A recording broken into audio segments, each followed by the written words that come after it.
Time now for sports on 104.7 The Cave. Here's Ned Reynolds.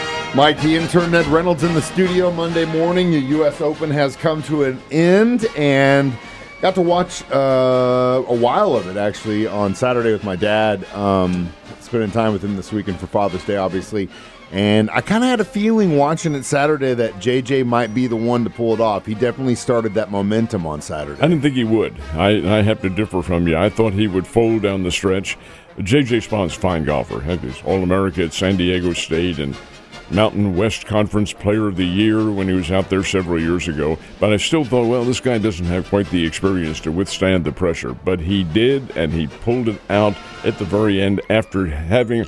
He had a terrible round. He really didn't have a good final round at all, but he was clutch, and nobody else had a good round either. Now, get this. This is how tough the course at Oakmont is. It's par 70. It's 7,400 yards, but it's par 70. Only one player broke par. That just doesn't happen. One player, and that one player was J.J. Spahn, and the only reason he broke it was he birdied the final two holes, number two, well, the 17th and 18th holes down the stretch, and he won by a couple of strokes. He's the U.S. Open champion.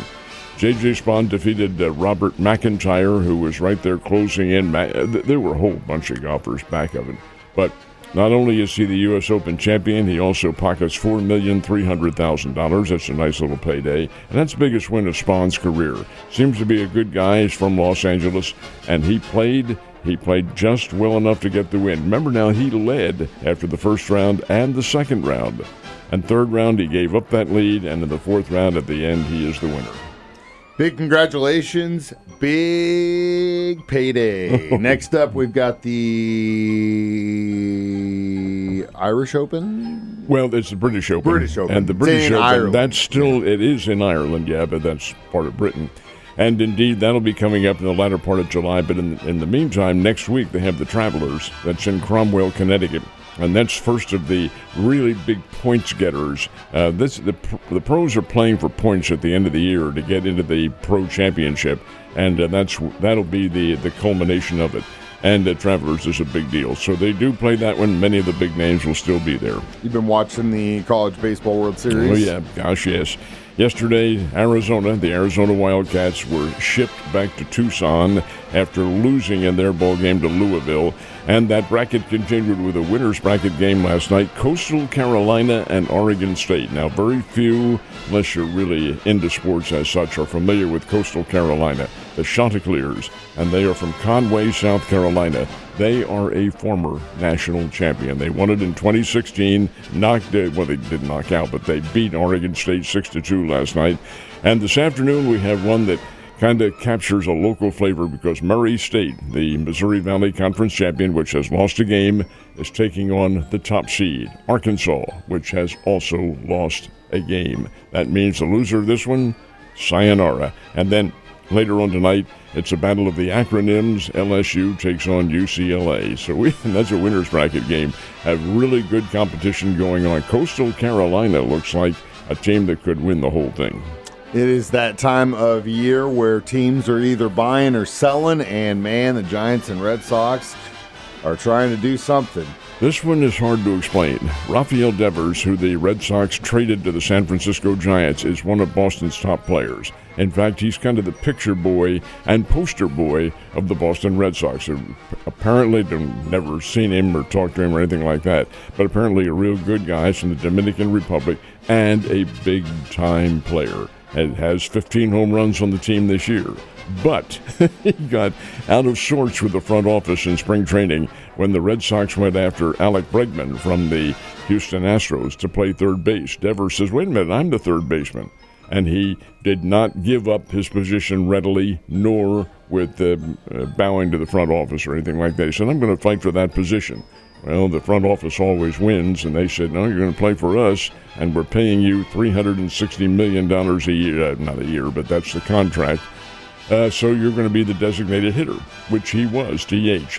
But apparently he was making, I'm guessing this anyway, good guy, but apparently making a lot of noise in the clubhouse. The Red Sox were not happy with him. They said, okay, we're going to trade you. and they traded him yesterday to the San Francisco Giants. Did they get anything in return for a star player like that? Well, a couple of pitchers, Kyle Harrison, and then your old friend who has bounced around now for the last several years, Jordan Hicks. Remember him with the Springfield Cardinals? Of course you do. You were a PA announcer over there. Jordan Hicks, who has gone from the Cardinals to the Toronto Blue Jays to the San Francisco Giants and now to the Boston Red Sox. He's also included in that deal. So we'll see what happens. It's a very divisive one in Boston, because Devers was a fine player. St. Louis Cardinals really needed this series, and Milwaukee unfortunately did not get it. They did break their 6-game losing streak. That came on Saturday with an 8-5 decision, which almost got away from them, but did not. End of a 6-game losing streak, but they went back losing yesterday by a score of 3-2 in a game in which they had a chance to win. And the Cardinals lose 3 out of 4 to the Brewers. So the Cardinals continue to play inconsistent baseball. Yesterday, Mike, trailing by a score of 3-2 going into the ninth inning, the Cardinals put 2 on with nobody out, got runners on second and third with 1 out. Now, back in the old days, that's somebody's going to come through with a hit. Nobody did. Next 2 batters struck out. Ball game, Milwaukee wins it 3-2. The Cardinals just don't have consistency. Take today off and then have a chance to get well, because they're going to Rate Field in Chicago. That's the south side of Chicago. It's where the Chicago White Sox play, and the White Sox aren't very good. So this is a big opportunity coming up now for the Cardinals. Well, thinking the same thing for the Royals. They're facing a team that I didn't think was that great, but they just cannot get it together. Even going so far as having a players-only meeting this weekend did not help them at all. Royals opened a 6-game home series last week and lose every one of them. 3 to the Yankees, 3 to the Athletics, and the 3 to the Athletics. Getting swept by them. This is a team that's in Sacramento that doesn't even have their city name, because they're about to move to Las Vegas in the next couple of years. But they lose all 6 games, they being the Royals, all 6 games of the homestand, and not playing very well. Now, the Royals also take today off and then head down to Arlington, Texas to take on the Texas Rangers, and they're pretty good. This will be a nice little challenge. Kansas City is better than this. I don't understand their team. They're not together. They just simply have not been getting the key hits. And Caglione in the lineup, he has kind of plateaued a little bit, but you knew that was going to happen. The guy's a rookie, for heaven's sake.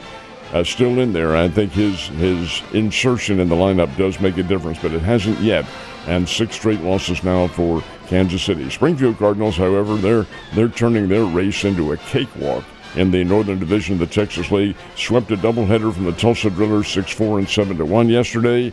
And the Cardinals are now 38-25 on the season and playing well. It's not a fluke. They're a very good team.